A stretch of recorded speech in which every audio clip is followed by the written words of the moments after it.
Hey, what's up, everybody? I can already see the chat going crazy. Ethan, if you're new here, this is an HVAC live stream podcast. You can listen to it here on the go, whatever you want. Glad to have you in here, Ethan. Brian, Jason, P, what's up? Justin, what's going on? Steve in the house. Just Work HVAC, Nasty HVACR. We got Blogger in here. Let's see who else is in here. Saw some other names earlier.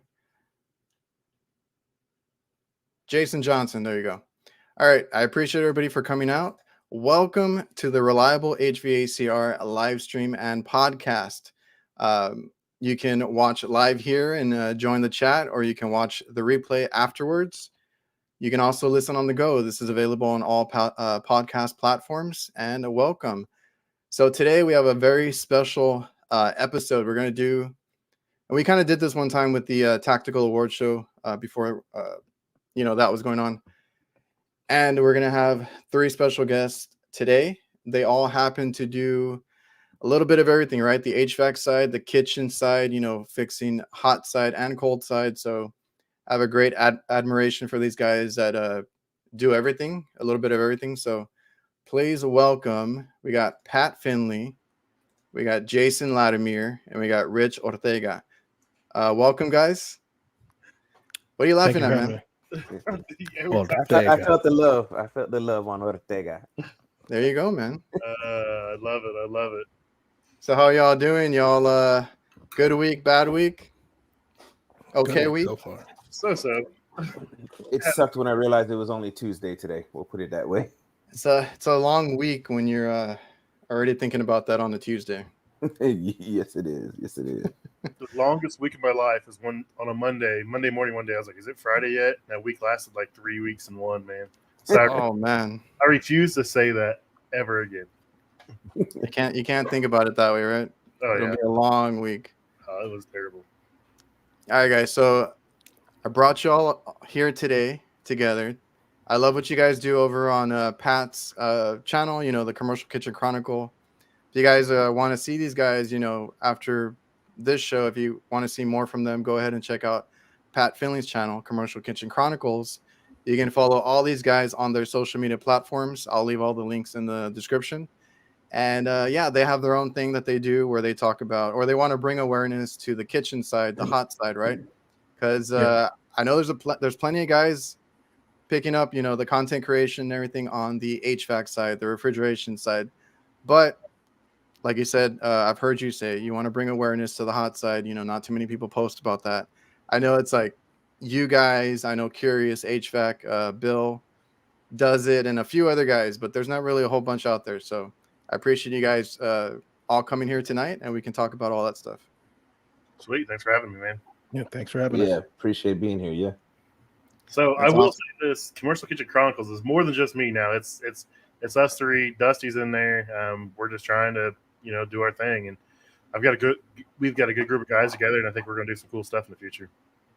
Yeah, I like what you're doing. It's very unique, right? So, like I said, everybody that comes into it, there's like an HVAC community, right?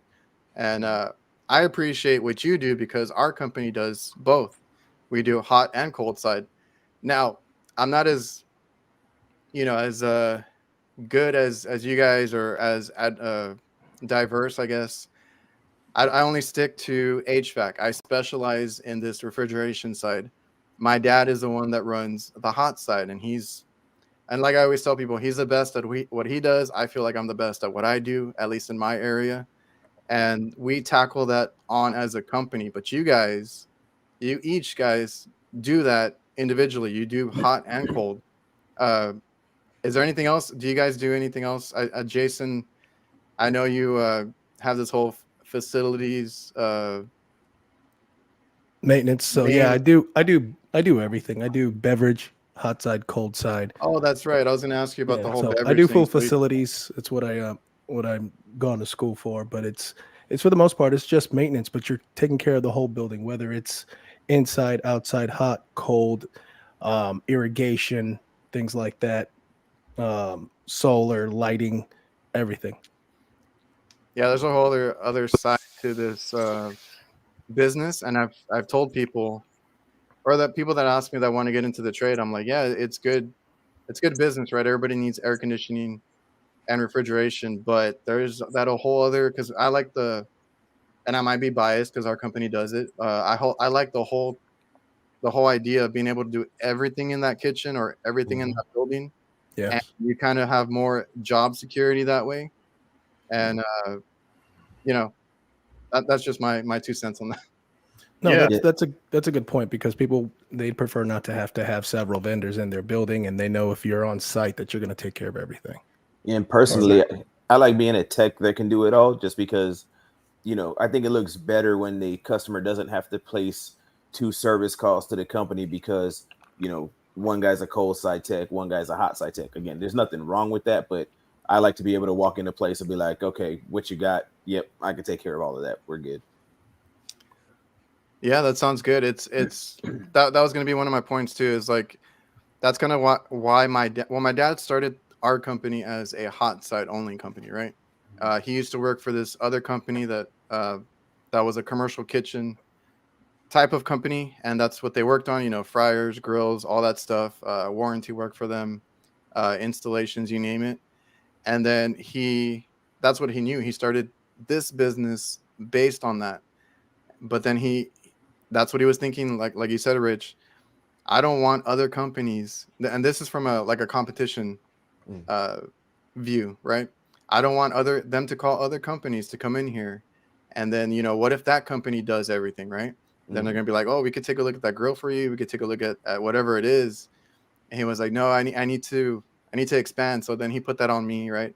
I went to school for it, and we kind of partnered that way. Because I always have to remind people, my dad does not do a lick of HVAC. I've had to, kind of teach him the basics just in case he's there and he's like, oh, I can look at it, at least hook up some gauges and give me a little reading.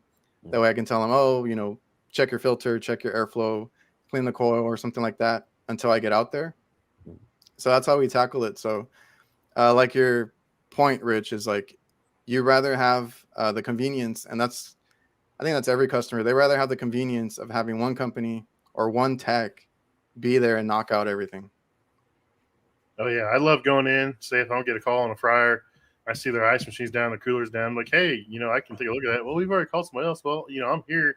I can go ahead and look at it for you while I'm here, because I will snake some work, man. I am not above it. I can stay one place all day and work on 5 different pieces. Hey, I'm in heaven. Yeah, I'm the same way with that.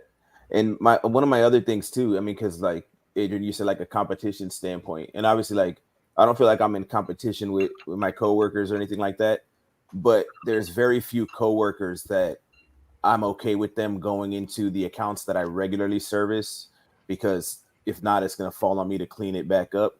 So that's another reason why I think too, I'd rather be the guy that's like, yeah, I'm here. I can touch everything you got here and keep, my finger on it, make sure it goes the way I want it to go. So customers not pissed off, and I'm not, like I said, playing cleanup on the back end. Yeah, nobody likes callbacks. Yeah, I think either. at the end of the day that one company from the next, I don't think that one service company to the next can do tech better than the next. But it's the when you have somebody else that has their foot in the door, you don't know if they have a better personality, and they're going to connect with that client and then swoop them up. Because, I mean, theory is theory, refrigeration is refrigeration, hot side's hot side. If I can't, I can fix it, the next company can, but it's about the relationship. And once you have more than one person in there, it's going to depend on who's the manager on shift, who likes who, and you'd rather just lock it all up.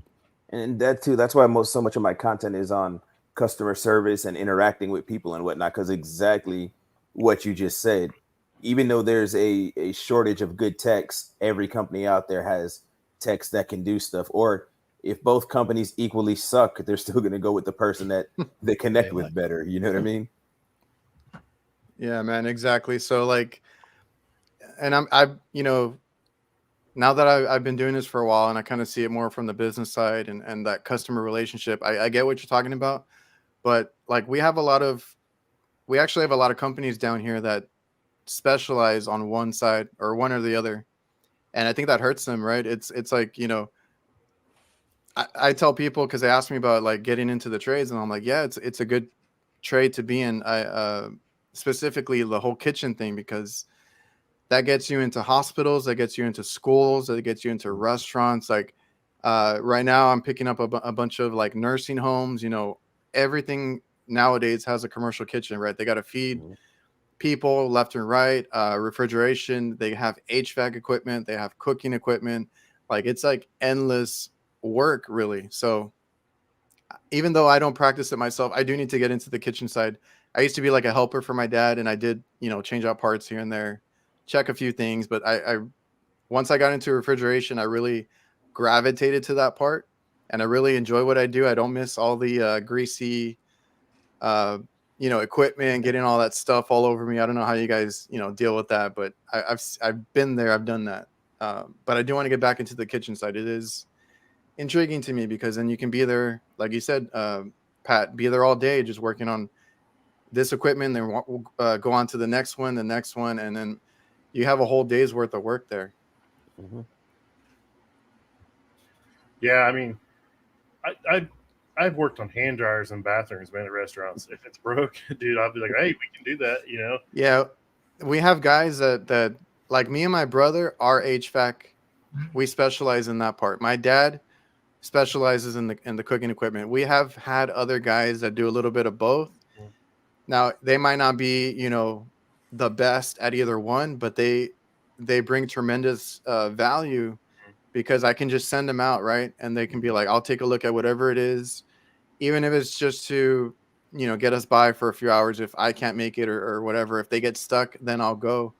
Because we have a guy right now that does hot side, cold side, and he does the like the dryers or the washers, because we have a few like hotels. Yeah, he does appliances, so we have a few of hotels where they have all that stuff, you know, that they need fixed too, and it's all commercial stuff as well. And he can actually go out there. He's the only one right now that can go out there, but you know, that's another job security thing right there. That's a good thing. Exactly. Nice. So yeah, he's a big value to what we do at our company. You know, we get into like my dad, you know, he's a big people's person. He gets us into things sometimes, and you know, hotel calls, and it's like, yeah, we can take a look at, you know, your cooking equipment. My son can take a look at your refrigeration. Oh, you got washers and dryers and other appliances. We can do that too. It's a big selling point.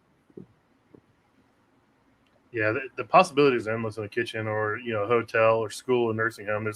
There's stuff everywhere you look. So it's just being able to fix it all is a huge asset to your company. I mean, it's kind of hard to find a guy that's really proficient at both. Most of them, you can find some guys that are decent at both or better at one than the other. But if you can find a guy that's proficient at both, and, you know, no callbacks, and he's, you know, taking care of your customer, that guy is worth his weight in gold.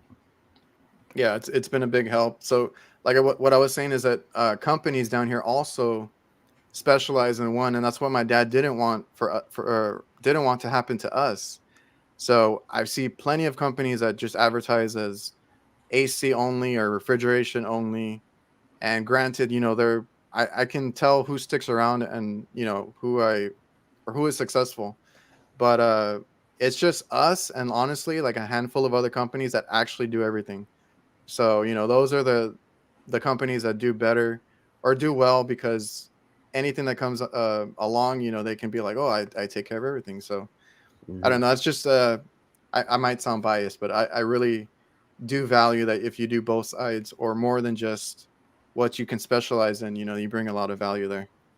Yep. I'd say, Adrian, you'd find that hot side is a lot easier than your specialty, because I'm sure you like the complexities of HVAC, which is affected by the ambient temperature and things like that. But with cooking equipment, on most days, yes. Yeah, but cooking equipment, it's like we all want to eat. We all know how to cook food. The equipment does, whether it's hot or cold out, the equipment does what it's supposed to do, sequence of operations. So I find hot side cooking equipment so much easier, because it's not affected by so many external factors like the temperature outside or inside. Yeah, see, that's why I get bored with it, though. I mean, I get bored with hot side so easy. And I mean, I started refrigeration. It's almost similar to Adrian, because I'm third generation in this. My dad and my grandfather did hot side, and they told me, they said, if you want to make real money, learn how to do refrigeration. So that's where I started. And I mean, in the past 2 years, I've done a lot more hot side being with Whaley. When I was in Florida, you could do just cold side and still do 15 hours a day, every day of the week. Where I'm at now, it's a little slower than that. So I've been doing a lot of hot side for the past 2 years, and it's cool. There's a lot of fun stuff, but for the most part, it gets boring. And then when they throw me on some real refrigeration or God forbid, a good ice machine, I'm like, yeah, this is my happy place right here. Yeah, I'm the same way. Like I love the challenge, but like I don't know, honestly, I think a balance of both is probably good because those you can get bombarded with the HVAC calls, especially during the summer, and you want to get out of that sun. Yeah, I agree. Yeah, It's nice to be able so to change it up. yeah, I mean that's a good way to look at it because I'll get backlogged on calls because they're in the summertime. We get a lot of AC calls, and it's not always like something simple as like a part here or there. It ends up being I've had issues with like ductwork and some weird stuff that a previous company has done, and you got to sit there and like figure it out. And then each call uh, takes so long, right? Especially ice machines, some of this refrigeration equipment, and then like you could be there all day working on something. So that's the only part is like when I get overwhelmed, the HVAC calls, they take a while, and then like, oh man, I got to get to the next one, and so on and so forth. So, so like in my personal experience, and I think somebody asked, if you're talking to me, my company's based out of South Texas, all the way down, because some people think I'm in like Houston or San Antonio. I'm like 5 hours south of that. So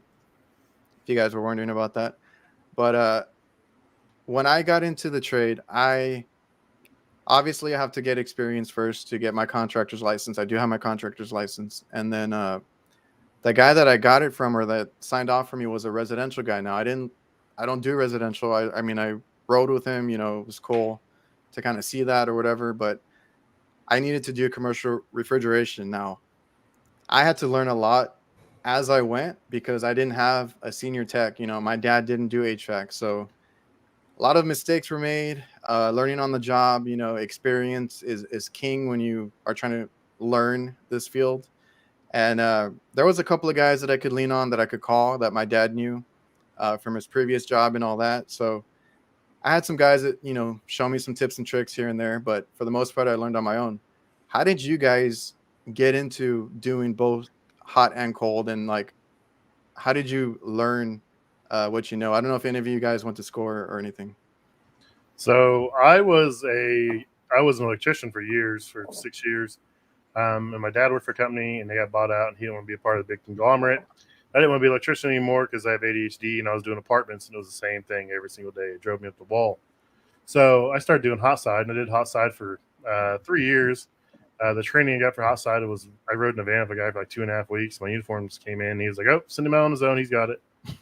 That was kind of rough. So that was 17 years ago. So we didn't have as many controllers, computers as we do now. And then I wanted to do refrigeration. I jumped ship to go to a company to learn refrigeration. They promised me they were going to teach me refrigeration, and their idea of teaching me refrigeration was stuff's on the truck, figure it out. Yeah, it was. Yeah, it happens. Yeah. And luckily, I had my dad and some other people to rely on for help, and the internet was around, and I just started diving into the internet and doing what I could. And self-taught, self-mistakes, like you said. I still make mistakes, but you got to learn from it and just keep those in the back of your mind. If you come across it again, make sure you don't do it again. It's just, I just got out there and just grinding it every day, man. Gotcha. What about you, Rich? So like I said, my dad and my grandfather were like, if you really want to make money, learn refrigeration. So I went to tech school, but I didn't finish the course. I only went for a couple months. I was working for a place that refurbished and sold used restaurant equipment. So they took me from warehousing to working on the refrigerated stuff that they got in, because they actually wouldn't do a lot of used refrigeration because it was too expensive for them to hire a company to fix it and too many problems. So they're like, well, if you're learning this here, practice. And I started picking it up, basically with the fundamentals I had learned in school, then working on pieces here and there. Then they had me at certain points go out, run service calls because they had a service side also. And then just kind of grew from there. And then for me, hot side to me is I think that having a strong refrigeration background has just made hot side easy because it's a lot of fundamental stuff and a lot of basic electrical, basic gas, things like that.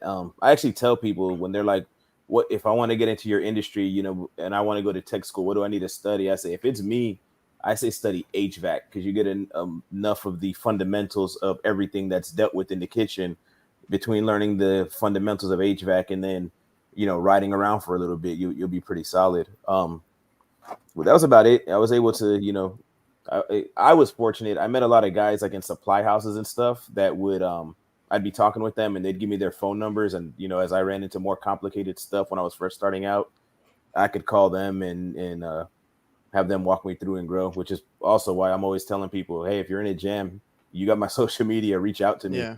I got no problem helping you because people did it for me back in the day. That's awesome, man. Like that's what I love about the community. Because when I started my social media, I was able to talk to like Chris Stevens, a bunch like Rick from HVAC Survival, like all these guys, and they answered my questions really quick. And I even talked to Ty Brenneman recently because the way he explains things, it's so easy to understand. So yeah, if anybody needs help with anything, a lot of the guys that you see on Instagram, YouTube, any of these platforms, we're all willing to chat or walk you through something. Just reach out to any of these guys. So what about you, Jason? How'd you get into, well, you do a little bit of everything, right? How'd you get into all that? For me, it had to do with the last recession. I'll try to shorten the story. The last recession put us where I was in hospitality, customer service, retail, and 2008, 2009, it was just hard to keep a job in Southwest Florida. So my wife joined the service and we ended up getting shipped to the other coast over in the Washington State area. So for her 4-year contract, we just decided I was just going to go ahead and reinvent myself. And I took that 4-year time to go to school and was looking at some different careers. And I really wanted to get into facilities and property, just taking care of properties. I saw myself either being in a high rise, multi-units, or just taking care of multiple properties. But did the 4 years, got a degree in HVAC, got a degree in facility maintenance engineering. Thought I was done with being in hospitality and restaurants, and then I came back to Florida, and the first gig I got was working at Steak and Shake as a corporate maintenance technician. And then for there, I found out I was going to do everything. So it was taking care of the building, whether it was the walk-ins, the reach-ins, the dishwashers, the ovens, the grills, the fryers, painting, just stuff I went to school for anyway. But I found that my love for hospitality and spending, 17 years in restaurants, that I felt very comfortable being here and that I was in the right place. And that's how I kind of got into everything. And then from there, I just ended up leaving that because when you're in a franchise restaurant, you're always working on what one building is the same as the next. You got the same brand and style of equipment. So we had electric grills, electric fryers, all that stuff. I'm like, well, I want to learn gas and I want to work with steam and apply more principles of what I went to school for. So I ended up leaving and going to a service company. And, so we branched out and I kind of just been doing that. But that's kind of how I got into it. Recession, military, school, work. Yeah, now they got you doing everything out there. Everything, yeah. That's cool because you guys do, or you do you said the beverage systems and different yeah. So the things company I in the worked kitchen. for, the company I worked for the last 6 years was the largest franchise owner of McDonald's in the state of Florida. So we were kind of responsible for about 60 McDonald's, and there's a lot of things when you own a McDonald's and you have a maintenance department that you can do that other companies can't do. So I had to be certified in Taylor grills, Taylor ice cream machines, the OJ machines, and a couple other brands that normally they would require a factory authorized technician to work on. But since we were considered in-house maintenance and we were able to go to their schools and get certified, we were responsible for our own stuff. So I just picked, luckily, blessing that this company I've been with has got me into some more things that I normally wouldn't, otherwise wouldn't have with other companies. So they have us doing they have automated beverage systems that, you know, have like a little carousel, little arm. It brings down, makes all the drinks at the drive-through automatically for the drive-through person, so they don't have to run several people to a machine. So I had to learn all the automation and the pneumatics and the system and stuff like that. So the thing about McDonald's equipment is that it's all what I would consider over-engineered. So if you can work on equipment at McDonald's, because they can't make stuff simple, you can work anywhere. I mean, there's more boards. They're like their ice cream machine's a Tesla for no good reason, you know, other than it needs to fit in the. Yeah, it's everything's over-engineered. You're reading a lot of schematics and you know, when we work on outside stores, you know, just a plain grill is like, oh yes, this is not. I don't have to, you know, DeLorean or something, you know, the little Joan. So it's not a time machine and whatnot, and it's not over engineered and whatnot. But yeah, I think it's a blessing to get into all these different things. Yeah, I'm not, you know, super tech on the refrigeration side or the hot side, but you know, I can hold my own, and I'm not afraid that if I get too bogged down or too deep into something, to call somebody that is specializes in that, and because we do have a great community. Yeah, for sure. I've never worked in a McDonald's, so I'll take that into note. Because we do places, and you know that one stuff like the most high tech is like the fryers that have the computers on them.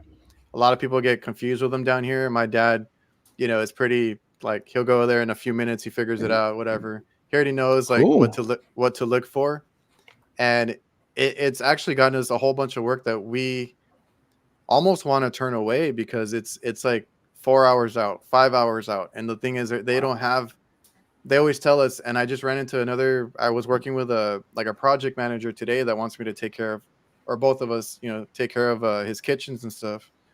He's like, I always hear the same thing. It's always like, we can't find good qualified techs in certain areas, right? So the ones they find us, they try to get us, you know, over here, pulling us this way, that way. Yeah. Sometimes we have to turn away work. But yeah, you know, it's a thing, you know, job security. Just we do everything as a company, but if you can really do your homework, research after work, you know, kind of invest in yourself, that's the way to go. I agree. Yep. Never stop learning, man. So, okay, so you were talking about hospitality work, and we kind of talked about customer service, or it was mentioned. How important do you think it is when you're dealing with customers? You know, that whole customer service, the whole relationship with your customers. Because I run a business, but you guys, you know, work for, you know, these companies, but it's the tech that goes out there and represents the company. So I don't know. Do you guys have any opinions on customer service and the relationship with the customers? Dude, Rich. I always say, I guess y'all knew I was going to take that one. Dude, and I'll say it a million times, and you'll have a hard time changing my mind. It's better to be a good tech with great people skills than a great tech with crappy people skills. You can, and I don't want to say get away because that's not the good word, but one, if you screw up but you have a good relationship with the customer, they're so understanding and you know, willing to work with you and stuff like that. And also, you know, regardless of how good you fix something, customers are always going to remember how they felt dealing with you. And even when I was, you know, I would consider myself an average tech, I would get requested, and then they would tell the office of the company I work for that, you know, they felt comfortable with me. They felt like, you know, they understood what I did and why I did it. You know, I cleaned up after myself. You know, I remember being on a service call one time, and when I was done, I was sweeping up all the you know, clippings from wires and whatnot. And the lady is like, out of every company we've ever had here, you're the first technician to clean up after himself. And I'm like, what? But even then was like, whenever they would call in, yeah, can you make sure you send Rich? Can you make sure you send Rich? And I'm like, because I swept the floor. So I mean, it's paramount, and you cannot get away from having to know how to have a good relationship with the customer. And that's the whole thing, right? Like some of us, including myself, when I started, you want to get in and out. Like some people just want to do the work and then move on to the next one. They don't have the people skills or whatnot, but like that kind, like what you're talking about, cleaning up after yourself, that's a big thing. You know, my dad, implemented that kind of stuff on me, right? Clean up. We are there with a mop and broom. Sometimes we make a mess on, some of these refrigeration equipment, drains mess up. You get all this nasty stuff everywhere. Like, take the time to clean. And that's a big thing. Well, being requested is another job security, right? It's another way to show value to your company. If you do all these little things, make the customer feel good, comfortable is a big thing. And then on top of that, you fix their problem, but you did little things like clean up after yourself, don't make a mess. We're very conscious about being in these people's like area, right? It's where they are most of the time. It's their workspace. They have to be there every day, all day. So just be a little more considerate. Make sure you say hi to them, give a little chat. I like to chat with them a little bit, see how they're doing. And if they also, a question that I always ask is, hey, do you need anything else? I'm here. What's giving you problems? What's doing this? So Yep. I always ask, is there anything else I can do? Are there any questions you have, before I go? And just while you were talking, back to the cleanliness thing, one of the biggest things, and it was so simple, but I had a helper years ago. We were cleaning ice machines, and he's like, hey, you don't ever, get some Sheila shine and polish the outside of the machine? And I'm like, nah, I never thought about that. And he's like, well, think about this. He goes, they can't see what you did inside the machine once you close it all up. He's like, but when you polish the outside, it gives them the impression that you did a good job. So we were on our way to clean another ice machine. So I stopped and got some Sheila shine, and it was crazy. But after we polished it all up, the owner of the restaurant comes out, wow, this thing looks great. The machine was all sealed up. She don't know if we did it or did it right or not, inside the machine. But because there was no handprints and no grease on the bin or the front of the machine or anything like that, she was just blown away. Wow, y'all did a great job. Y'all are going to be cleaning my ice machines every 6 months now. And I'm like little stuff like that, dude. Yeah. Yeah, that's a good point, because we do that too. And luckily my brother is kind of like, I don't want to say he's like a clean freak, but he is one of those guys that will like go and wipe it down, any little spot on the outside on the steel or anything, he'll go and wipe it down. So definitely that's a good point, because what does the customer know about the work that you do, right? It's either working or not working. Exactly. What they can see is the presentation. So I mean, that goes for guys that do installs or change outs or anything like that, right? Make sure it's presented in a well manner. But then if you're doing maintenance, if you're doing service work, give it a wipe down afterwards. Clean up behind there. There's going to be like in kitchens and a lot of this equipment, ice machines, or I know steamers and all this have a problem with water. There's going to be scale and all this other stuff too. Just clean up, wipe down, make sure you get all that stuff that the customer sees. Because like you said, it's a pretty good impression that they see, like, oh wow, there's that extra step that they took. Yeah. And now I want them to do it from now on, right? And I'm at the point where I'm even cleaning up rooftops after other companies. I because hate that. I don't want them. It drives me nuts. It's always driven me nuts to see companies leave crap. But now I'm like, once I've been on that roof, I don't even want them to have the possibility of thinking that I left trash on their roof. You touched it last. I touched it last. So guess what? Them 3 compressors that have been sitting there for 6 years, they're coming down and going in the trash can. We did the same thing, because we got a restaurant down here that, they were tired of the company they called. We went out there, and I'm like, the first thing I saw to my right was like 3 compressors in a row just laid there. And I don't know how long they've been there. Oh, man. And the first thing I told them was like, all right, so the manager wasn't up there at the time, but I was like, okay, that's the first thing we need to do is, get all these compressors down, make sure we clean up the roof a little bit. There'll be dryers or contactors thrown around. And then like, because some of these managers actually do go up there. I've had a few that will follow you up there, and they'll point out stuff or they'll look at things. And you never know. That's why I always tell people, just work like somebody's watching over your back, or if somebody's going to come behind you, like you said, you touched it last, they're going to blame you for it. Just clean up or get it out of there, and don't worry about it after. To add to what Rich said earlier in regards to asking the customer if there's anything else you can do for them, the one thing I always ask customers, just because of my experience in hospitality and working in restaurants, is that I know aside from making money, the other most important thing is inspections. And if you ask them when are their inspections coming up, man, they'll think you're their best friend because Yeah. you are definitely looking out for them. And then if you can try to find out, hey, what's the schedule like, and try to be proactive and know that, hey, they just had one 3 weeks ago, like a month ago, they're going to get another one in 2 more months. Try to get them on a schedule and actually try to call them in advance and always ask them when you're there and say, hey, do you have an inspections coming up? Man, they will love you. They will love you. That's a good point right there. Yeah. So those damn inspections, calls spike through the roof. Yeah. So my thing is, like, if you pull out a piece of equipment and it's dirty behind there, you don't want to work back in that mess. So if you take the time to clean it because you don't want to work in that mess, the customer thinks you're cleaning it for them. You're really, you're you're doing. You don't want to stand or kneel in that crap, so you're cleaning it up for your own sake. But it works out. Surfing on cardboards. I'm always conscious about, like, I don't want anybody, because like one of the things I told my brother when he started with us, I was like, okay, if we're gonna lay out extension cords, if we're gonna lay out equipment, please give them a walkway. Also with water, if there's ice that we're removing from a coil or anything, squeegee it away from anything, like go to the floor drain or whatever is close by, because the last thing I want is somebody to slip and fall or trip over something that I have out there. I run a business. I don't want that liability. So that was another thing that I always had on my mind. That's good. Yep, I always tuck everything out of the way. If you got to run a hose, make sure you run it around things, around corners. Make sure it's tight to the corners. Yeah. Try to put something over it, a piece of cardboard or something, wet floor signs, a mop, anything, mop bucket over top of it so people are aware it's there.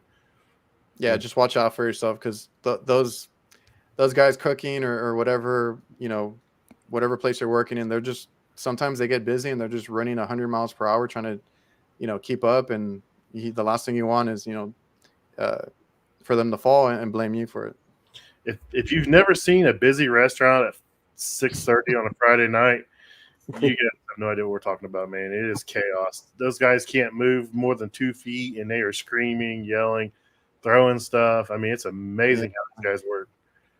Yeah, I don't get it, but I hate being there when they're that busy. It's terrible. But sometimes we just got to do it, man.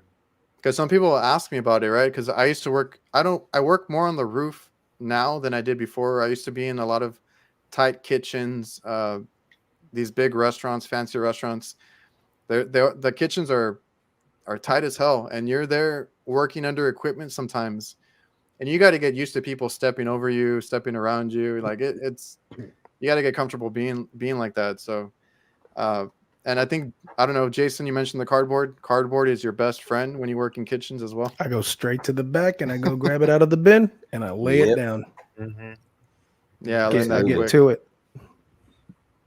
There's nothing like going working on something dirty and nasty first thing in the morning and smelling it the rest of the day. I mean, you get it in some coolers and stuff, but man, you work on a leaky combi oven or a fryer, and it's like impregnated in your skin. So like the first day my son started working with me, we worked on a really greasy, nasty fryer. And I went to the sink and I was looking around for a green scratch pad, and all I could find was the metal one, scouring pads. He's like, "What are you doing?" And I was like, "You want that shit on you all day?" And he's like, "No." And I was like, "Watch this, dude." And I just started taking it to my skin, just scrubbing the grease off. He's like, "What are you doing?" I was like, "You got to take a layer of skin off to get that off, dude." I was about to ask, how do you guys deal with all that at the end of the day or during the day? Like, you got to get to another call and you're covered in grease or whatever. Carry soap. It is what it is. I mean, to clean off what I can, but I'm not tripping over it. Man, I used to work in some kitchens where like because like it would be the reach-in coolers and freezers right next to the fryers. Yep. The prep coolers and all that, and all the top would be greasy just because the fryers were right next to it. And I didn't know at first, right? I would lean over it and like my whole skin would just stick to the top of the unit. I'm like, damn it. So I think I started wearing long sleeves. I'm trying to figure out what to do because I hated getting that, on me and stuff. There's not much you can do about it. You just clean in between. No. You use gloves, but then you blow through the gloves real quick. Yeah. Mm-hmm. But it is a natural moisturizer, I guess. So you're not like your hands aren't dried out. But you're not gonna get ashy. Your tools don't rust either, man. Yeah. So do you guys take the time to educate your customers on how their equipment runs? I feel like that's always an issue that we have That's the fun. That's the best part of the relationship, because I'd say 10%, 90% of the customers actually want to know what's going on. So that, to me, it's just like, you're going to let me explain this to you. That's great. 10% of them are busy and they're just like, I can't talk right now, but they're the ones I stay away from. I'm just like, all right, you're my friend over there. You're not. So I'll just go find someone else. But no, explaining everything is awesome. I love it. And you kind of just, when I talk about refrigeration, they're like, what? Why isn't it getting cold, or how does it get cold? I'm like, think of a water hose. It just pours out like liquid, but when you put your thumb on it, it atomizes into a cool spray. You can spray yourself. That's refrigeration. You meter it, it turns cold. They're like, I get that. And I'm like, all right, we're good. They're like, he explains things. So it's little things like that. Yeah. Because what about because we have like prep coolers and stuff, right? They're in the manual. I have to show them the manual sometimes. I started pulling it up for them because they cannot leave that top compartment open all day. It's supposed to be dressing table part. Here comes Rick. Just got one on this. I already know. Huh? The people leaving stuff in top and they're supposed to take it out. Yeah, like I tell them, I'm like, dude, do you want me to read you the manual? Like, it's supposed to say closed for one when they're not busy, right? It can't be open all 24/7. I was like, how do you expect it to cool? And then like they leave empty spaces, and like that's always a constant thing. And right now I'm dealing with a lot of those kinds of prep tables where I have to be like, well, it works, but you're supposed to, maintain it or keep it closed or whatever it may be. Well, we got this one chain that we're dealing with now that they got these particular model prep tables, and I've ran a few service calls on them. After I talked with the facilities guy, it seems those calls went away. Now, I think this manufacturer's full of crap and just trying to, they made a bad design and they're trying to, cover their behinds. But they're basically, it's designed that it only keeps the box cold. You have to put cold product at top and rotate it every 3 to 4 hours. The top does not cool at all. And they say that's how they intentionally designed it. That doesn't even sound right. I'm like, in 17 years that I've been doing this, you're the first person to ever tell me some crap like that. I had to go to the manager, and before I explained it to him, I said, listen, this is going to sound like a load of bull crap, but it's not me, it's the manufacturer. This is what they said for me to tell you. And by the way, they won't warranty it because it's how it's designed and you're not using it right. Oh, that's the worst one, because I've only seen two types of prep coolers, I guess, like the true ones, which is like the coils in the back and the air goes up and hits the top. It makes an air curtain. I hate those. Yeah. We don't work on them anymore, but we used to work on those. Curtain. Yeah. We used to work on a lot of those. Yeah, and then now we're dealing with the ones that are just the bottom. They're three separate evaporator coils. So you have the cabinet in the bottom, right? It's traditional doors. The middle is like because it's a pizza place, where all the toppings fall. It's just a little catch-all, and that area, the wall ices up. And then on the top they have the condiments, but it's just a wall that ices up. It's like a little ice chest basically. There's no fans or anything like that. So those are the ones where I have to tell them there's no fans, there's not anything to circulate it. So it's really important, if you guys are not using it, to please close it. Keep it covered the whole. I hate when they have empty spaces or they don't have enough product for it. I'm like, you need to keep it, you need to rotate it and you need to keep it full at all times. So those are the ones that I deal with now. So it sounds like I won't say the rest. Yes, Randall. Yeah. So I like those. I like that brand, but they do have to keep all the squares closed. Yeah. And the bottom of that, I think it's 17 degrees. You see the ice pattern on the bottom and along the sides, and it does keep the food cold in the little tray. If you stick your probe to the bottom, you're supposed to not rotate, but you're supposed to mix that stuff. The top is always going to be exposed to the ambient temperature. That's what I have so if you're not doing anything with it and you're not going to close the lid on that, then what are you expecting? It'll freeze the food on the very bottom if you don't stir it up a little bit. So either close it or stir it up, but don't sit there and expect it to be open all day. Stick your probe in there and expect the top of that thing to not be above 38 degrees. It also depends on what's in there too, right? Because like different sauces or cheeses, you know, That's that's true. all. Yeah, they It's got all airy different. lettuce in there, and it's like Yeah. just it's all fluffed up lettuce. I'm like, you can see through Yeah. it. So what do I'm you like, want? yeah, the box itself is not going to be cold, but Yeah. that's all a part of educating the customer. I think it's an important thing, right? You got to tell them, you know, they might not know. You got to tell them how their equipment works, you know, what to watch out for, I guess. And a lot of times you get called out there and it's like, well, it's working, you know, can you please just close the door? Dude, I had a fun one. This was years ago at a breakfast and brunch spot in Central Florida, and I went in, worked on a prep cooler, and it was the true, so it was that forced air. Everything was perfect. We get a call like I don't know, a couple days later, and nope, they're temping the top, and nothing in the top is temping right. I get there, temp everything, everything's temp perfect, everything's running fine. Leave, go back, same thing over several days. So I finally get there because they're like, well, first thing in the morning, the stuff on top is not temping right. It temps right the rest of the day, but it don't temp right first thing in the morning. So I get there first thing in the morning. The lady who owned the place was using a infrared thermometer, the trigger kind, and it had saran wrap on the top of the pans. She was taking the temperature of the saran wrap and calling in service calls on that thing.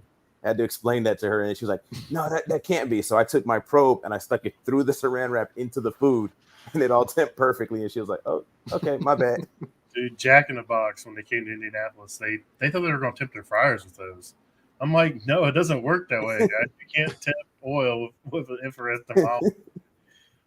Well, Dude, I guess because I always tell people, you know, make sure you check it your way and then check it how they're checking, you know, and I guess that's a good point to make sure that they're checking it right too. All right, so let me see. I need to go through the comments real quick in a minute, but let me go back to my board. I got lost a little bit. Hold on.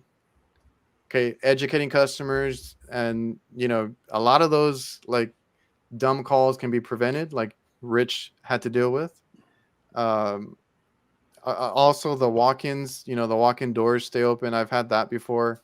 Oh man. That's it's always best to go like right away when the call comes in if you can, or like if you can catch them in the act, I guess, because I've had that plenty of times where the walk-in doors are left open, or they got to. I always ask them, "Did you get a delivery last night or anytime recently?" Because they'll just leave the door open or leave the breaker off. I've had that plenty of times. Yeah, they'll prop those doors open with trash cans and whatnot. There's normally a little bar that they swing the door open, it smacks and closes. I always catch trash bags that are tied, and I walk in there and I just cut them with my razor. And first, I take a photo and send it to their manager, and then I cut it after a while. I'm just like, listen, this has got to stop, you know. So that's when you got to do a surprise visit. Again, that's another call I ran a few years back. We did a change out on a walk-in cooler, and then the guy starts calling in. It's freezing up. It's freezing. I'm like, everything's perfect. Are y'all leaving the door open? No, we never leave the door open. You sure? No, we never do. So I just waited a few days, showed up unannounced, walked in. Door was wide open. Nobody was going in and out of it. Truck wasn't there, nothing. I walked straight to the bar, said, follow me real quick. You see this? This is how it was when I got here. After that, those calls stopped. Yeah. The giveaways, like Jason said, you get the trash bag that's made into a little rope or a bungee cord or, you know, zip ties. And like, that's the first thing I look for. I don't even look at the coil. First thing I start looking around, look at the environment before I blame the unit. Yeah. Make sure you're not putting steaming food underneath the evaporator. Mm-hmm. Right. Back in the day when I worked restaurants, every shift used to come in and do a temperature check. They don't do that anymore. So I'll get a 1 a.m., midnight, 2 a.m. call from a restaurant saying, hey, our evaporator's frozen solid and it's not maintaining temperature. I'll get there and be like, so did the last shift catch this? Or they're like, no, this just happened. I'm like, say what?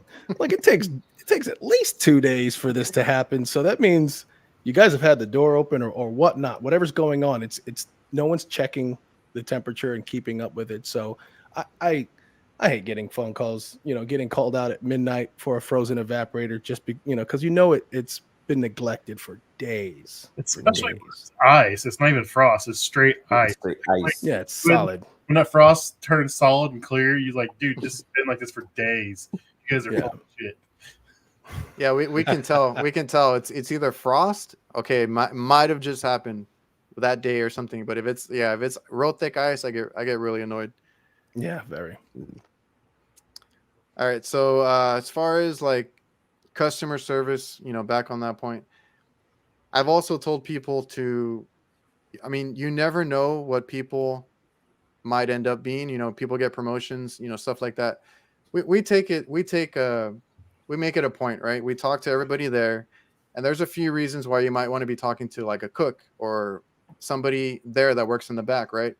They know the equipment better than anybody, and you can go up to them and just straight up ask them like, how long has it been doing this, or what do you think about that? And they'll give you a little diagnosis, right? Quick one. And yeah, that's the first thing I tell people is to go and talk to the cooks, talk to the people that actually use this equipment. Well, they're not going to lie to you because they know. Oh yeah, managers lie to you. They know they do stuff is going on that they shouldn't have done. That's what caused it. But the cooks don't have any idea. They don't realize it. The operator's the most inconvenienced, so they're going to be the ones to help you. Yeah. Oh yeah. When I get there, I'm like, yeah, say hi to the manager, go to the cook. What happened? What's going on? Yeah. Oh yeah. And they also help you figure, like, if you end up working on a piece of equipment you're just not familiar with, it's a new model, you just ask whoever's operating it, and since they're the most inconvenienced, you'll just say, hey, can you run me through what the sequence here? And they'll tell you it turns on, it has power, the start button works, the go button works, but then this is where it stops. They'll tell you what's wrong with it practically. They'll give you the sequence because they're the ones, like I said, the most inconvenienced. That's especially helpful when you don't even know how to turn on the piece because you've never seen one before. Yeah, you try not to look dumb. You'll be like, "Can you? Yeah, show me. Let's start all over. Let's start from the beginning." And I hate asking, so I'll be there for a few minutes, like looking dumb, and they'll be like, "Do you need help? Yeah, you turn it on over here." All right, thank you. It's been a while. Yeah. It's a new model. Yeah, this is an old one. It just came out. Yeah, that's my go-to. Oh, yeah, it's the updated one. I haven't seen this one yet. Nah, I just stick with the show me what's happening. Yep. I put it on the customer every time, man. It works wonders. Yep. Yeah, that's a good advice, to talk to the cooks and get their input on it. So, Adrian, I just wanted to add to something you said because I have one of my really good friends is a salesman, is a salesperson at my job, and when he walks into a store, and this is kind of what you're saying that go to the cook, you don't they might be a manager or something later, but when he introduces himself, and this is good customer service, he says, hey, knowing full well that this person isn't the manager, you'll say, hey, you seem like you're the manager, and it kind of brightens their day, but you never know where somebody's going to be later when it comes to customer service, that host at the door that you are, you're nice to, and you give a good introduction to, and you ask for their help, and you make them feel like, hey, give them the time of day, make them feel human, and give them that respect and ask for some help, that someday that person might be the manager later or the kitchen manager and whatnot. So it's not necessarily the same, but yeah, people transition, and you always want to maintain a really good relationship with whoever you talk to in that place. Yeah, and let me throw this in there too. I'm gonna recommend a book because I'm not naturally a people person, but years ago I listened to a book called "How to Win Friends and Influence People" by Dale Carnegie. And for anybody who struggles with any type of interaction, customer service, that book right there is a game changer.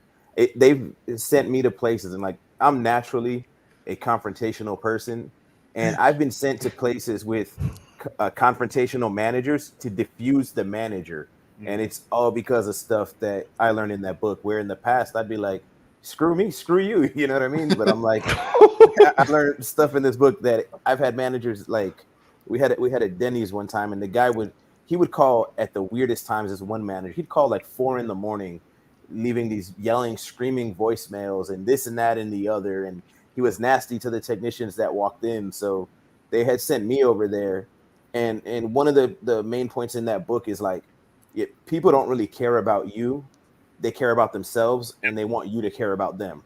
So one of the things it talks about is, find out what people are interested in and let them talk about themselves, with that. So I walk in and I see this nice, hooked up Jeep in the front of the restaurant. So I'm like, oh, that's got to be his. So he's like, this and that, the other. I give him a few minutes. I'm like, yo, that's your Jeep out there? Oh yeah, man, this and then he goes on all this Jeep stuff that I don't know crap about, and I'm just like, yeah, that sounds cool. Yeah, da, da, da.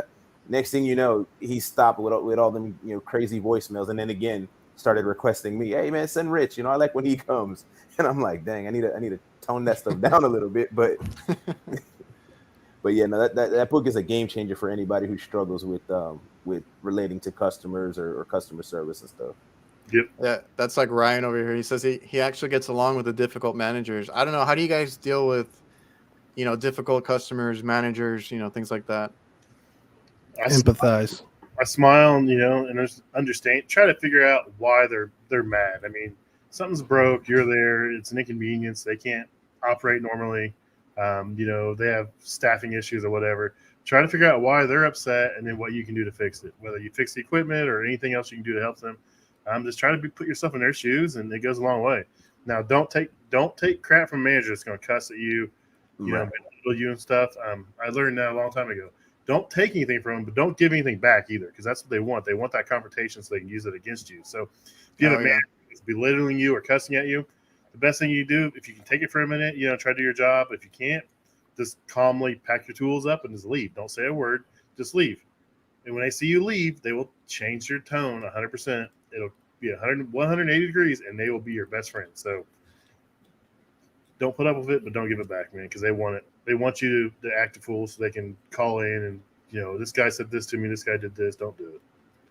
Yeah. Yeah, they want something for free sometimes. You kind of just don't know how people's day are. You don't know what they're going through.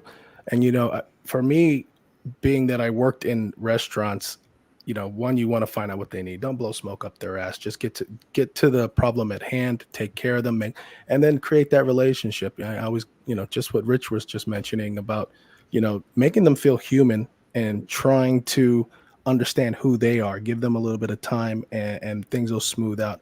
I always say, hey, I know exactly how you feel. I've spent 15, 17 years in restaurants, so I've been on your side. I really understand what you're going through. I know what it feels like to work with half of equipment and have to work that much harder, or work in a kitchen that's hot and have to wait the weekend. And, so I've been through all that stuff. Once you make a relationship with them and you empathize with them and you show them the respect that they're human and you understand what they're going through, they'll let their guard down. And with what Rich was saying about, trying to understand something about them personally, man, you made a friend for life. And of course they're going to call you back, and they just want to be treated like human, because when you walk in, all they see is dollar signs. They don't know you personally. So all they know is that you cost a lot of money and you probably get paid hella more than they do. So they're already a little pissed off about the situation. Now, they're not making as much money because they're struggling. Now they have to pay you at the same time to come in here. They are not your friend until you make them feel human. And once you do that and you show them that respect, then they kind of let their guard down and they ease up, and they understand that, hey, it's a tough situation, and Rich is here, Pat's here to help me, and they're going to get in and get out, and if it's a good experience, I'm going to always ask for them, because I want to have that feeling every time, because they'll always remember how you made them feel. And to that point that you said, don't blow smoke. You know what I mean? People are naturally gonna have a hesitancy towards technicians, because so many technicians are full of crap, and not just in our industry, but across the board. So one thing I find, because I get along with a lot of difficult people, like we'll be in the shop and somebody will be like, man, the manager from such and such place, and then three guys are jumping in. I'm like, wait, you come up from the place right up the road, so and so lady, man, she loves when I'm over there. But I'm like with like this particular instance I'm thinking of, the whole time I was there, I was not rude to her, but I was like direct, blunt. This is what it is. This is what it ain't. This is what I could do for you. This is what maybe I could do for you. This is what I can't do for you. And it's not going to happen no matter what. And at the end of it, she was like, well, thank you for telling me all that. Like, at least she knew where she stood, where everything was at. People respect that. If you stop BSing people, and it goes on to little things. If you don't know something, tell the customer that you don't know. Don't make up some, BS story of this, that, and the other. You know what? I'm not sure. I'm trying to figure it out. I'm going to call somebody who knows better.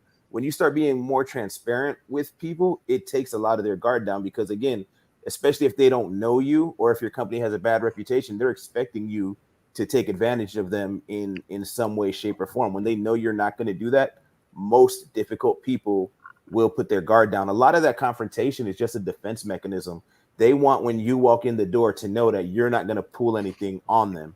The minute they realize that you're not trying to pull something over on them, they let their guard down. They trust you. And then, once they realize that with the small stuff, when you come through and you're like, yeah, you're going to need this, $8,000 repair, they're not even going to go anywhere for a second opinion, because they're like, you're honest with me about every, stupid little thing that walks in here. Why am I going to chance this big repair to somebody else who may not be as honest as you are? Let's just go get it done. And I've seen that done time and time again, where customers have not even wanted a quote. I give them a verbal, hey, you're looking at somewhere around $5,000-6,000.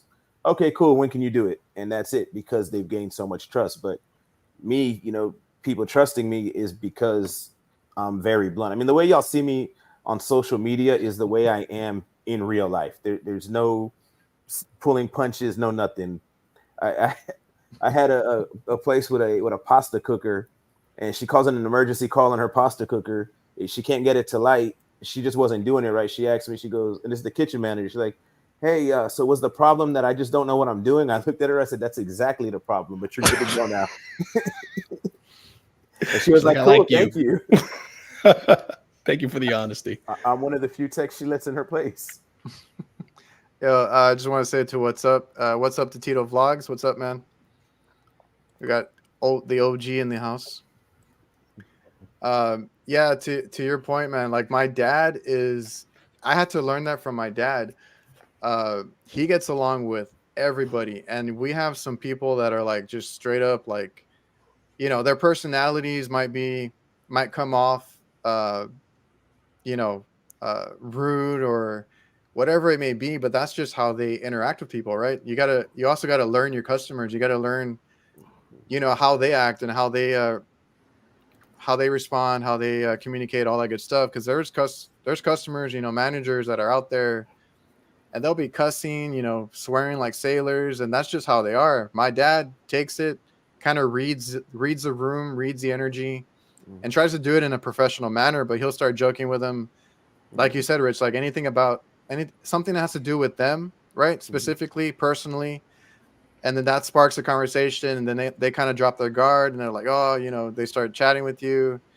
They have you, like you said, you get some small equipment or some small calls on equipment, build that trust, and then it leads up to those big calls, and you can do basically a whole bunch of work in there that they might give other companies, a hard time with, but because it's you and because you took the time to get to know them, get to know their personality, their humor, whatever it may be, they're going to request you. They're going to pick you over a more or a cheaper company more times than not. It's good for business.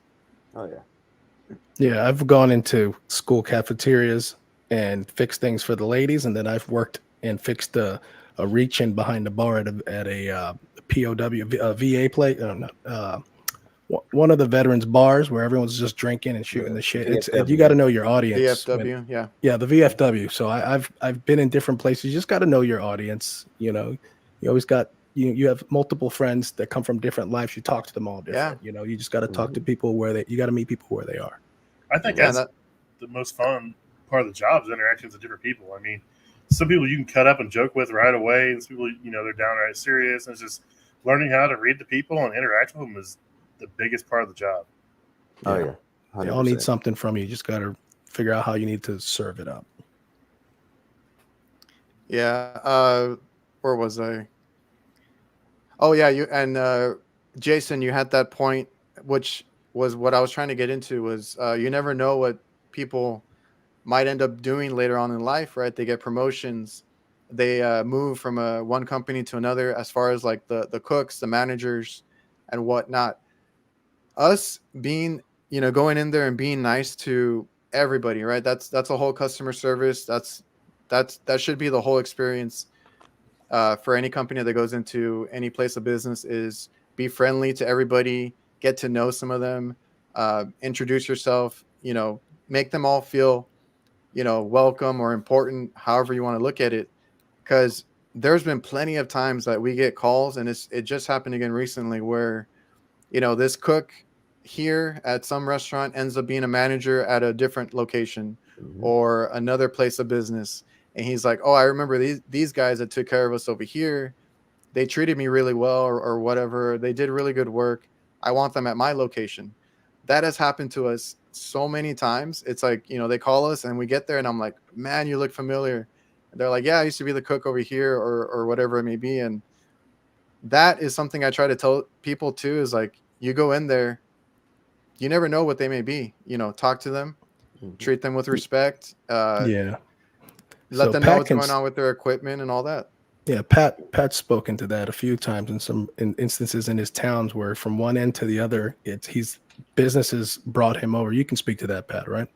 Oh yeah, I mean, you just got to take care of them. I mean, I have a wing place, man, and the lady that actually is the general manager now. I met her when, 5-6 years ago, and she was the fry cook. She just hired in. She was freaking out, man. It's one of her first days there. She was like almost in tears. I'm trying to work on the fryer. She's trying to cook, and she's like just losing. I'm like, hey, you're gonna be all right. This is an everyday thing. I'll get it fixed. You'll have all your fryers. You'll be rocking and rolling. Now 5-6 years later, she's a general manager. When she calls in, she only wants me to go there. And I've got customers that have moved from one location to another location 30 miles away, and they kick their current service provider out and only use us. And it's crazy what your relationship with people will actually lead to. You never know. That's right. And you can also, and we'll go back talking about how you don't know what people are going through. You're sometimes they are just dealing with their previous. You might be the new boyfriend, girlfriend to these people, but they've been through so many bad relationships, and that also is, where people they have their guard up because they've been hurt, by other companies and whatnot. They've been let down and in their time of need. So you never know what people are going through, and yeah, definitely, man. Relationship is everything. It'll follow you. Oh yeah. Yeah, man. And speaking of that, that gives and that we can kind of close on this one. I don't want to keep you guys too long, but like what you were talking about, your metaphor of it being like a relationship, like you're the new boyfriend or whatever it may be.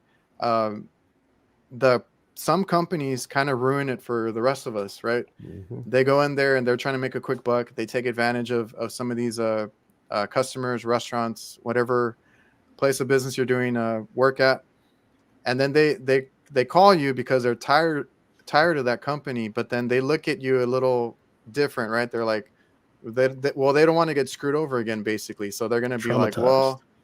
well, yeah, they want everything, in writing. They want pictures. A lot of them have us use apps now, like where I have to take a before and after picture, Mhm. GPS. Like there's all this crazy stuff that they make us do now, or sign into like websites that shows that we're on the job site. I had one that was like a call-in system, and I had to be at the location. So that's what you have to take into account too. It's kind of annoying, but you don't know what or what they went through with the previous company. I don't know if you guys have any like experience with that, horror stories, if you want to share that before we close out. I've had a few of them myself too. I'll say, you've got to be willing, as a technician, to go through the hardship of getting that customer to trust you. You know what I mean? It's just like, again, we can go back to the relationship thing. If you're in a relationship with somebody who's got baggage, you know what I mean? You need to be willing to help that person get through their baggage. It's the same thing. You got to understand it. And I think that's a perspective I've had for a long time, is I totally understand a restaurant expecting me to screw them. Again, in my opinion, most technicians in any field are either incompetent or they're dishonest. So you got to be willing to do the work. And you know what? Okay, they're giving you the third degree because they're expecting you to screw them. Have the patience to tell them, this is what I did. This is why it needs to be done. This is why it costs this much. Whatever it is that you need to explain to them, but go through the process. I mean, it's not going to be like you fix one thing for them and hooray, they trust you all of a sudden. But if you do Yeah. it little by little, it goes back to that gaining their trust and gaining a friend and a customer for life. Most technicians are not, willing to do that part of the work. It's, oh, well, you know what? I don't need their attitude. Screw them. They could call somebody else. That's not how it works if you're trying to do anything for the long term. And I try to keep a Yeah. long term mindset in most of the stuff that I do. That's I a good agree. point. Yeah. They're calling you. You need, you're there because you need their business, obviously. So you're gonna do what they need you to do. You're gonna have to win their trust over. If that means they get to go through your social media and read your text messages, so is what it is. Yeah, man. We had companies. There was one that I can remember vividly. Uh, that's one where I found recently that I found a whole bunch of compressors on the rooftop. Right, they had a bunch of just compressors going bad.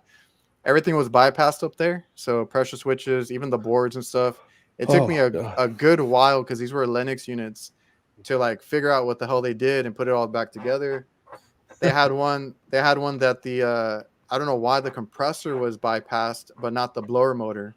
So the blower motor was shut off as it's supposed to, and the compressor was just a block of ice when I got there. So I've seen that before.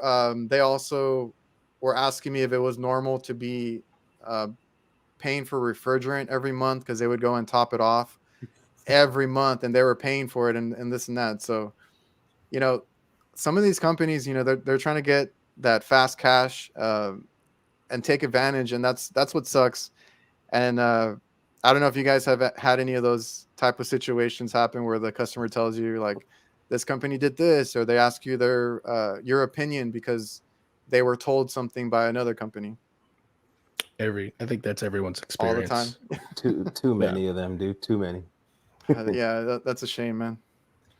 Yeah, and I I- don't know if it's the companies or it's the individuals that work for the company that are just lazy. It's hard to tell unless you've been worked in that company. But I mean, there's a lot of people out here doing this job that either don't know better or don't care to do better.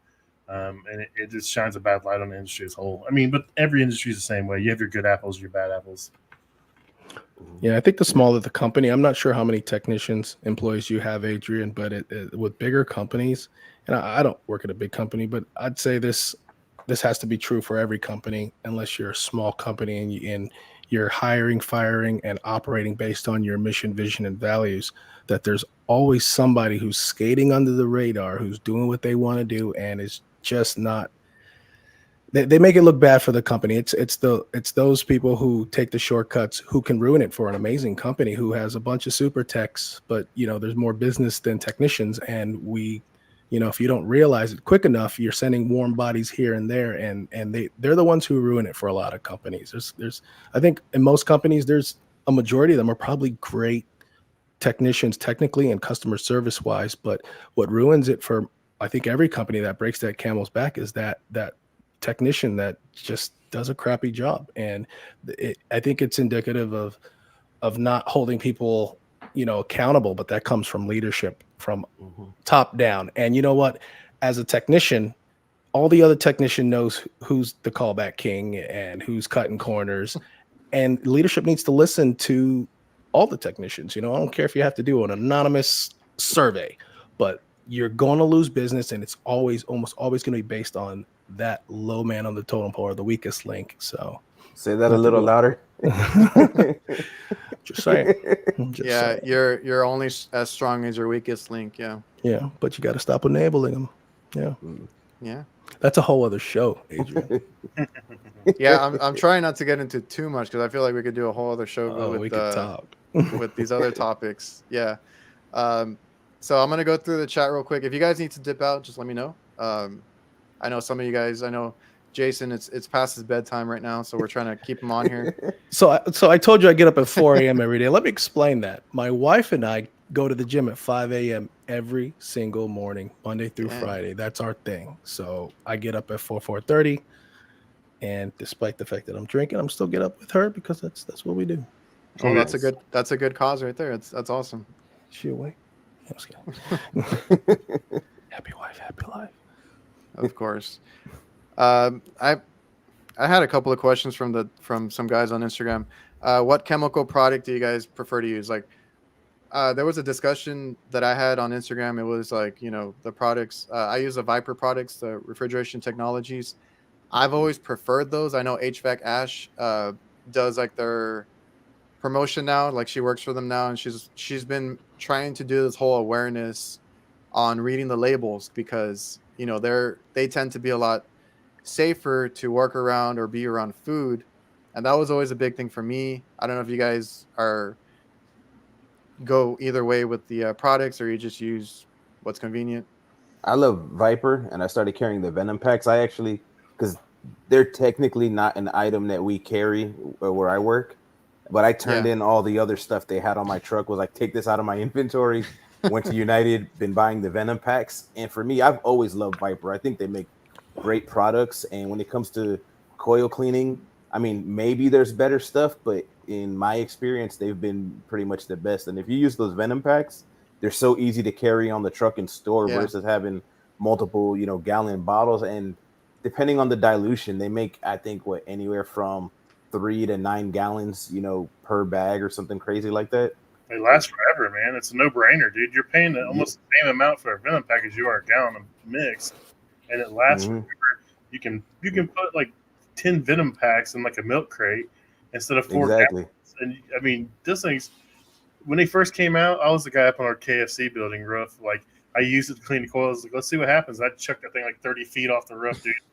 But hit the ground and it was good to go. Try that whole gallon. Like, you know what's going to happen. It's going to blow the top off and leak all over the floor. I chucked that Venom pack out there like it's no big deal because I want to see what happened. And it took it. Yeah. So, we're kind of leeway of what chemicals we use. So I try to always use refrigeration technologies that have been a pretty good company. Yeah. So Adrian, I'm the planned maintenance manager for my company, and we have several techs all over the state doing planned maintenance PM work. So I'm not sure who HVAC Ash is, but I like to listen to some of her or his content in regards to that, because I haven't used any Venom products. I've normally used new collagen and whatnot, and some other brands for the micro channels. But we get a lot of grease on what we're working on. If what you guys are saying, the Venom packs goes a long way, and if they're somewhat affordable, I'd like to try them in my fleet and of my guys and girls. So yeah, because they're amazing, bro. Is it? The thing is, like my area doesn't have the refrigeration technologies or the solder weld stuff. I'm trying to get them to carry it, but I always end up ordering it. For one, the bags are so much easier to store in the van, right? You don't have to have that extra space for the actual jugs and stuff. But a lot of their stuff, like there's a aerosol can that I use a lot for condensers on like reach-ins and stuff that are in the kitchen. Theirs is more food safe than a lot of the other companies, and that's what they kind of like they hang their hat on and stuff. And HVAC Ash is Ashley. She's she used to work for Global The Source, so she was always putting out stuff for the turbos and the AMRAD stuff. And now she's at Refrigeration Technologies, and her whole like mission right now is to bring awareness to the labels. Like, have you read the back of the cleaners? Do you read the labels? Because Refrigeration Technologies ends up being one of the safer ones. Like, they have the least amount of warnings on their label. You have to get me with her connection. So I just tagged you on one of her TikTok videos, Jay. I did too. Did you really? The one for the Venom packs. I literally just tagged you. Yeah, I saw everybody looking at their phones right now. On what platform? TikTok. She's on Instagram. Yeah. When I first got on TikTok, I turned off the notifications because it was going nuts. Yeah. So now I have to actually go in to see what my notifications are. It's HVAC_Ash, ASH. She's doing a pretty good job explaining all that stuff. Yeah, I think HVAC. I think Ryan just said that they're trying to get her on their show. I was just reading that. Ryan from HVAC Misfits. Hey man, the Misfits, they're trying to get everybody on the show. They're doing really well. They had Lance from Solderwell. They had what was it, Mikey Pipes a while back too. They have a good show there. Yeah, that's right. I like their show. Yeah, they got a great show. Catch them on the weekends. They're definitely in my top 3. Okay. They're in my top 3. Misfits is. Hey, we need Rich on Misfits next. Rich on Misfits. LED's asking, do you guys carry extra clothes? Yes. I think it's a must. No? I had like an outfit in my van for like the past year, and I just took it out the other day. I'm like, I don't know. Even when I get greasy, I'm like, whatever. Just move on to the next thing. I don't think I've been greasy enough or soaked down wet enough where I'm like, yeah, I need to change this stuff. Mine's only in case I rip something or tear something. So, I mean, if I get greasy, I just deal with it. It's a good safe bet to have, because I actually just had a guy recently that said he ripped his shirt. I forgot where he was working, and one of the workers there had to find him a shirt for him to wear the rest of the day because he didn't have a backup. So it's a good backup plan to have just in case. It's I mainly just keep for, jackets. it's mainly for tears or if you get chemicals on Yeah, there. You can't wash the chemicals off. That's the big issue. If you get like some chemicals, they'll eat your skin up or that's irritate. why I stopped using the blue stuff too. That's why I wear glasses, man. When I first Oh started yeah, now, I was cleaning V coils and I was blowing. I was inside the V, spraying it from the inside from the outside in. And the wind shifted and it blew New Bright right in my eyes, dude. I literally laid on the roof for like an hour crying with a garden hose just running in my eyes. Thought I was gonna be blind, and now I have to wear glasses. And every year it's progressively worse. I'll be blind probably by the time I'm 50. oh that's right. I think I've heard you say that. Yeah, that's crazy. Yep. So now I don't play with that. I don't play with New Bright, dude. If I use it, I'm like, I put it in a one of the things that mixes it, so you don't even have to deal with it. You just pour it in a thing, and you set your dilution and spray it on there that way. I don't, because I just use. I wasn't using it right anyways. I just put it in a pump of a sprayer, straight, and just pump it up and blow it in there. But yeah, I don't play around with blue stuff. No, I have one on my truck just in case, but I try not to use it because I used to get it on my skin and stuff, and even that is irritating. Mm-hmm. Yeah, sometimes you have to use it though. But yes, Yeah. I keep one on my truck too. Sometimes you just have to, but last resort. Did you know that it takes off a layer of the what is it, the Skin? coat?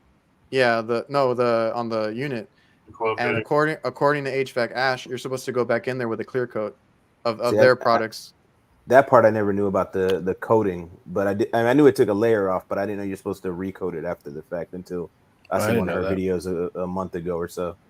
Yeah, so she's putting all that out there. If like, I didn't know that either. I use their clear coat, but I only use it when we do work off the coast, for those kinds of units, the salt water. Yeah.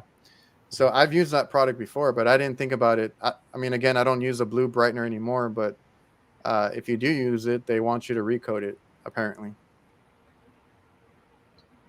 Good. All right, guys, any last words? I don't want to keep you guys too long. I can wrap it up and do the outro in a minute. Thank you for having me, man. Thank you for having us. Man, Yeah, I'll go with that. I like us coming on this group and just hanging out talking, man. And I don't have to do this was fun. I don't have It to was great. So No, it was great. And Pat's been on here. I think you're the first guest I've had on here 3 times now. So yes, 3 feet. I love it. It's awesome having you on. Rich and Jason, we'll figure something out. I got to get you on the show so we can talk about your own thing, your own career and all that. So Are you going to be at HR and HVAC Tactical? Now I am. I wasn't going to, but now I am. Okay, Pat and I will be there. Oh yeah, I'll talk to you later, Pat. Because no, I'm good. You're not going? That's the one that's in Chicago in the wintertime, ain't it? Oh yeah, he's from the south. Next year's Orlando, I heard. But I might make the Orlando one. The Orlando one, I could probably do that one. That's why I said no, but now I'm going. I didn't want to go to Chicago, but it is what it is. Are you appearances? Are you doing the podcast pavilion, Pat? Yeah, I've got 2 booked. They're already booked up with guests. I wouldn't mind. I could probably get a 3rd one. I know there's still some openings. I wouldn't mind getting a 3rd one. I want to bring on a kitchen guy, but it's kind of scarce getting kitchen guys there at HR. It's mainly heating and air guys, plumbers, boiler guys, stuff like that. But there's a few kitchen. Right. I'd like to get a kitchen guy there, though. But I can book more slots, and if you want a slot, man, we can probably hook something up and get you a slot too. So I know some people. I'm talking to Gil. I haven't heard anything back, and he was like, "Oh yeah, I'll get you a spot or something." But I was like, at first I was like, I don't know if I'm going to do it there, but I mean, might as well, right? You don't have to bring equipment, dude. Like they'll email you the file and everything. Everything's there. You show up. If you have an intro music, you just bring the intro music on a flash drive or send it to them. Dude, it's cake, man. There's no work involved. They make it so dang easy. Now, if you want to video, you can bring a camera and record it or do it off your phone like I did. But yeah. It's so easy, dude. I'll put you in contact with Nicole. I'll get you email address and everything and introduce you to her. I got lucky. I got 1 spot last year. We'll get you a spot, man. Who's is Nicole's with AHR or who are they with? Nicole Bush. She does all okay. marketing and social media and stuff for AHR. So she's Well, the one in charge of it, dude. We'll see. We'll see. Someone was asking when the tactical award show is. Is it January, right? It's that same location, same week It's a as Sunday. AHR. Yeah, they do that the night before the AHR starts, and it's usually a Sunday night because then Monday through Wednesday is the convention, basically, and I think it's like the last week of January. Yep, last week of January.